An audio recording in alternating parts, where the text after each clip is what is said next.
Baik pemirsa, sekarang saya ingin ke Pak Ustadz Abu Bakar dulu. Jangan-jangan PKS saya mengusulkan. Menarik sekali. Bismillahirrahmanirrahim. Assalamualaikum warahmatullahi wabarakatuh. Assalamualaikum warahmatullahi wabarakatuh. Makasih Kiai Karni. Alhamdulillah kita ketemu di ujung Sawal. Di ujung Sawal ya. Di ujung Sawal. Pantaslah kalau saya mengucapkan taqabbalallahu minna wa minkum fa taqabbal ya karim. Shallahul a'mal minal aidin al faidin. Sebuah keberkahan di akhir Ramadan di akhir Syawal ini kita berbicara tema yang sangat urgent. Sangat penting dan saya bangga Bang Karni karena saya lihat kesekian kalinya Bang Karni ini selalu memberikan judul-judul yang tajam dan yang selalu menjadi tema yang menjadi polemik di Republik ini. Dan selalu lagi polemik, alhamdulillah saya selalu hadirah. Jadi saya senang juga. Ya ini judul setelah membaca pernyataan Majelis Ulama Indonesia. Ya, sangat substantif Pak Bang Karni. Apakah benar memang rancangan undang-undang HIP melumpuhkan Pancasila? Saya pikir ini judul yang hit ya. Saking hitnya sampai saudara saya sudah berubah mukanya, lihat tuh. Yang pakai jubah biasanya di hitam, nasional sekali. Saya bangga dengan beliau ya. Sampai saya nggak kekenalan. Jadi Bang Karni, saya secara pribadi melihat ya bahwa sesungguhnya seolah-olah masalah HIP ini kayak kuda Troya Bang Karni. Ya, kenapa saya kuda Troya? Coba perhatikan. Siapa yang dalam sejarah ini Indonesia terbukti mau mengganti Pancasila? Buktikan, siapa? Tanya aja. Sejarah kita mencatat Pancasila itu mau diganti dengan komunisme oleh PKI. Itu clear. Ya. Sejarah kita mencatat itu semua. Oleh karena itu kita memperingati hari yang namanya kesaktian Pancasila. Itu jelas tuh, ya. Nah, saat ini sekarang ada yang mengusulkan rancangan undang-undang HIP tanpa ada TAP MPRS nomor 25 1966. Padahal Bang Karni, TAP MPRS tersebut merupakan tonggak sejarah ya bangsa ini dalam mengamankan Pancasila. Yang sepenting ini mau nggak dipakai, gimana ceritanya? Jadi kalau reaksi begitu cepat dan semua lembaga-lembaga besar keumatan nggak ada yang diam satupun dalam waktu beberapa hari saja, berarti ada sesuatu yang serius di bangsa ini. Dan saya kagum dengan UI begitu sensitifnya dan TNI begitu cepat juga mengambil sikap. Artinya tidak seindah warna asli yang diungkapkan yang kita dengar tadi. Ya, oleh karena itu Bang Karni ada 3 hal substansi yang sangat penting dalam TAP MPRS ini. Ya, yang pertama disebutkan bahwa komunisme bertentangan dengan Pancasila, itu clear. Ya, kedua komunisme itu berbaju PKI. Beberapa kali berusaha merobohkan pemerintahan yang sah. Ingat, bukan sekali Bang Karni. Ya, saya ulangi lagi, bukan sekali. Nah ini TAP MPRS bilang beberapa kali. Yang ketiga, perlu diambil langkah tegas terhadap komunisme. Jadi, udahlah kalau soal komunisme ini cepat, menceratnya itu cepat. Sensitif masyarakat tuh tinggi sekali. Ya, begitu ada sesuatu aja, kecium aja udah kelihatan. Jadi kalau ada ulama-ulama yang mengatakan, oh ini mau ngetes umat kelihatannya. Jadi mesti nunjukkan taring kayak siapa, Abdul Somad ngomong kayak gitu, ya manusiawi, wajar. Ya. Bang Karni, jadi tahun 1966 bangsa ini sudah ngambil kesimpulan. Bayangin, tahun 66 sudah mengambil kesimpulan sejauh itu bahwa komunisme dan PKI dianggap sangat berbahaya. Sampai dibuat TAP MPRS. Padahal terorisme, kejahatan-kejahatan lain, nggak ada yang dibuat seperti TAP MPR. Tapi undang-undang cukup. Menurut saya ini ada luka sejarah yang dalam di bangsa kita ini. Dan Bang Karni, saya pikir sudahlah, kita sudah beberapa kali berbicara tema ini. Jangan melupakan sejarah, ya. Pengalaman pahit kita mempertahankan Pancasila itu sudah menjadi salah satu sumber penting dalam rancangan Undang-Undang HIP ini. Ini kan ingin menguatkan Pancasila sebenarnya, ya. Namun sumber pentingnya nggak mau dipakai, TAP MPRS. Ini kan belakangan nih. Kalau kita lihat sejarah dialognya belakangan, bagus umat nih cepat tanggap. Dan alhamdulillah Pak Jokowi sangat wise. Baru kita mau tampil hari ini, udah ditunda, ya. Senanglah, artinya pimpinan-pimpinan kita tahulah, ya, bahwa rakyatnya ini kaget gitu. Kok secepat itu nih hamba-hamba nih mau bikin sesuatu, ya. Apalagi dengan begitu pidato-pidato cepatnya. Pada waktu yang sama, reaksi yang tidak begitu ringan dari semua lembaga besar di Republik ini. Nah, saya pikir ini penting, ya. Nah, seolah ada yang ingin mengaburkan persoalan komunisme ini di Republik, ya. Ada yang ingin menghapuskan sejarah PKI di Republik ini. Dan kita ini seakan-akan aneh. Tapi tadi kalau kita dengar saudara kita Basara, rasanya saya sedang mendengarkan biasa sosialisasi kita. 4 pilar, dijelaskan detail. Rasanya nggak ada yang salah yang diumumkan Basara semua. Ya, saya senang dan saya bangga dengan beliau. Saya hadir dengan doktornya karena memang dia sangat paham tentang Pancasila. Tapi saya nggak tahu yang berkembang di undang-undangnya. Lagi tes-tes aja kali, ya. Lagi tes-kis saja. Ya, begitu. Nah. Ya, tapi di undang-undang itu, rancangan undang-undang itu tidak terbesit sama sekali bahwa akan menghidupkan kembali Partai Komunis. Kenapa curiganya ke situ? Oh iya, nggak bisa. Kalau masalah ideologi, masalah bangsa nggak ada istilah nunggu nggak curiga, sensitif cepat.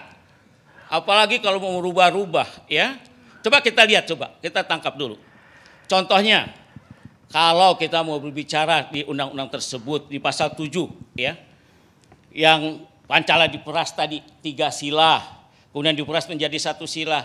Kalau lihat bahasa Dr. Basara tadi, clear sudah kayak nggak ada apa-apa, aman. Tapi yang berkembang apa yang terjadi? Kenapa umat bereaksi? Emang umat bodoh apa? Bereaksi begitu aja tanpa paham. Ulama-ulama itu nggak mengerti. Lembaga-lembaga besar itu tidak paham. Nah, saya pikir ini juga menjadi harus perhatian kita. Nah, oleh karena itu ada upaya yang ingin mengganti Pancasila dengan Ekasila. Ini gimana ceritanya? Kalau Bang Kani di zaman Orde Baru Pancasila dijadikan asas tunggal, kira-kira apakah sekarang Pancasila mau dijadikan sila tunggal? Ngeri-ngeri sedap ini. Oleh karena itu saya pikir pertanyaan sebuah tema judul, upaya apakah ini termasuk melumpuhkan Pancasila seperti judul LSI malam ini, saya pikir ya kita pikirlah masing-masing. Ada nggak ke arah sana kira-kira?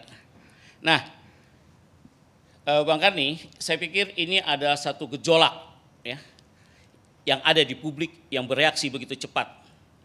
Selama ini bangsa kita memahami sila pertama itu menjauhi sila-sila yang lain. Jadi sila ketuhanan Maha Esa semacam midhallah, payung untuk semua Pancasila 2, 3, 4, 5 lainnya, ya. Karena kita kenal dengan istilah ketuhanan yang Maha Esa. Itu adalah kausa prima dari Pancasila, Bang Karni. Jadi pasal 7 Undang-Undang HIP ini akan menghilangkan ruh ketuhanan yang Maha Esa, ya. Sebuah nilai ketuhanan yang akan diganti dengan istilah gotong royong. Dan itu sudah kita dengar, tapi tadi sudah dijelaskan maknanya berbeda, ya. Ini saya pikir salah satu pangkal gejolak yang dihadapi oleh masyarakat yang kita lihat yang beredar berkembang sekarang ini. Seolah-olah negara ini akan dibawa sekuler. Bahkan banyak yang mengkhawatirkan, bahwa ini pengaruh komunisme. Ada ruh komunisme yang muncul di dalam hal itu. Dan itu nggak bisa disalahkan umat memahami seperti itu, ya. Nah, Bang Kani, kalau ada satu proses bahwa usaha, ya, bisa dikatakan mengkhianati proses panjang penyusunan redaksi Pancasila, kita harus membaca utuh background belakang kelahirannya pidato dan pandangan para pendiri bangsa, para tokoh bangsa di BPUPK, ya. Pidato Soekarno 1 Juni 1945, kesepakatan bulat pada Piagam Jakarta 22 1945, pembukaan Undang-Undang 1945 serta Dekret Presiden 5 Juli 1959 yang diterima bulat di DPRI pada 22 Juli 1959. Jadi saya pikir ini harus menjadi perhatian kita, ya. Oleh karena itu, jika kemudian Bang Karni, Pancasila ini dielaborasi dalam rancangan HIP berpotensi mendowngrade Pancasila itu sendiri, ya, sangat akan mendowngrade. Kita tahu bahwa Pancasila sudah menjadi norma dasar, sumber dari segala sumber hukum, ya. Kalau kita merubah, ya, menurunkan menjadi undang-undang, hanya akan menjadi Pancasila sebagai norma biasa. Dan itu sudah dipahami juga tadi oleh beliau, ya. Lantas siapa sebenarnya Bang Karni? Siapa sih yang punya pemikiran ini? Secara etis nggak mau disebut. Coba kita tanya siapa sebenarnya yang menyampaikan ide-ide besar ini. Kita harus tahu siapa yang benarnya punya proyek menjadikan Pancasila nggak sakit lagi nih siapa? Biar clear, gitu. Ya. Siapa yang sebenarnya punya kerjaan melumpuhkan Pancasila secara pelan-pelan? Coba saya mau tanya. Mungkin nanti Pak Agus bisa menjawab. Kenapa tuh para purnawirawan TNI langsung menyatakan menolak? Gitu. Kenapa tuh lembaga? Itu pasti ada sesuatu yang serius, bukan ujuk-ujuk. Bang Karni, inilah yang membuat umat Islam geram. Nggak main-main nih Bang Karni. Dan saya yakin Bang Karni ngambil judul ini juga karena geram sebenarnya. Ini perasaan saya. Karena dia punya sensitif perjuangan. Bang Karni ini kan mujahidin dia. Iya, mujahidin dia. Apalagi di ujung-ujung umur. Moga-moga istiqomah. Ya. Husnul khotimah maksud saya. Kok istiqomah. Ya. Nah, karena itu Pancasila dilahirkan oleh para ulama Bang Karni, tokoh-tokoh. Dan nggak bisa lepas tuh para ulama, jangan didiemin, jangan sembarangan. Ya. Jangan dipertahankan dengan para santri dan ulama. Coba kita lihat bagaimana coba gara-gara mempertahankan Pancasila dan menghilangkan komunisme. Sampai perjuangan-perjuangan yang sudah pernah kita ceritakan kejadian-kejadian. Kejamnya PKI ketika training PII, ya, yang di Kanigoro. Udah berapa kali saya ungkapkan. Kiai Hussein yang dieksekusi di Kresek Madiun, ya. Bagaimana pesantren Takran yang diserang. Bagaimana pesantren Gontor yang diserang. Saya pikir ini luka umat Islam kalau udah kita berbicara tentang yang berbau-bau komunis. Nah, oleh karena itu saya rasa kalau kita telaah lanjut Bang Karni tentang masalah perencanaan pembahasan rancangan undang-undang HIP ini, banyak sekali konsep ketuhanan yang digunakan. Tentunya ini dibaca masyarakat. Masyarakat nggak diam kalau udah bicara tentang ketuhanan, ya, menyangkut ideologi. Ada kepentingan lain untuk dapat menyisipkan keyakinan ketuhanan yang di luar dari maksud Pancasila. Coba kita lihat, perhatikan, kita lihat satu-satu. Ada konsep ketuhanan yang Maha Esa, terdapat di pasal 1 butir 2, pasal 8 huruf F. Yang kedua, ada lagi masyarakat Pancasila yang berketuhanan, terdapat di pasal 1 butir 10. Yang ketiga, selanjutnya digunakan istilah ketuhanan. Ditulis huruf kecil tanpa prasaya Maha Esa, terdapat di pasal 3 ayat 1 huruf A, pasal 7 ayat 1. Ada pula konsep berketuhanan, terdapat pasal 4 huruf P. Ada lagi yang ditanya Bang Karni tadi, ya, konsep ketuhanan yang berkebudayaan. Ini cerita apa lagi nih? Ya. Semua ditulis dalam huruf kecil, terdapat di pasal 7 ayat 2. Kemudian ada konsep Tuhan yang Maha Esa menjadi pasal 12 ayat 3 huruf A dan huruf D. Bang Karni dan hadirin sekalian, banyaknya konsep ketuhanan dalam rancangan undang-undang HIP ini dianggap sudah jauh melenceng dari Pancasila 18 Agustus 1945. Ya. Udah jauh melenceng. Ini bisa jadi dipandang upaya mengaburkan makna ketuhanan Maha Esa yang sebenarnya. Ini sangat bahaya bagi bangsa kita ini Bang Karni. Para pendahulu kita sudah memberikan dasar ketuhanan Maha Esa. Malah sekarang seakan-akan seolah-olah diajak menjauh dari konsep ketuhanan yang benar tersebut. Ya, karenanya jangan salahkan jika sekarang MUI bereaksi keras, jangan salah.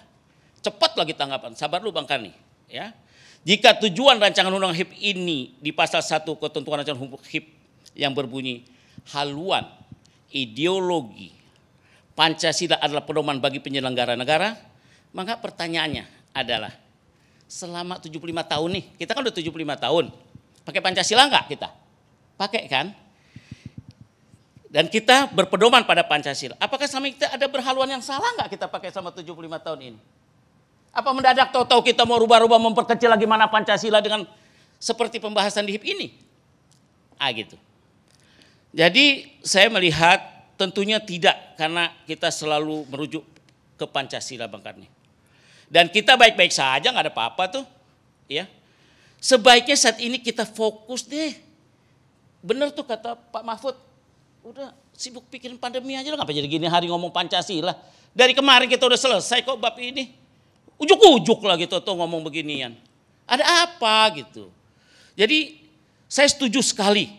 Saya bangga, mungkin saya rasa dari istana manggil Pak Mahfud, manggil Lauli, didudukan ngobrol semua. Tunda dulu. Oke? Ya sudah selesai. Kalau perlu lupakan sudah. Jangan dibahas lagi. Kita bicara masih banyak yang lain.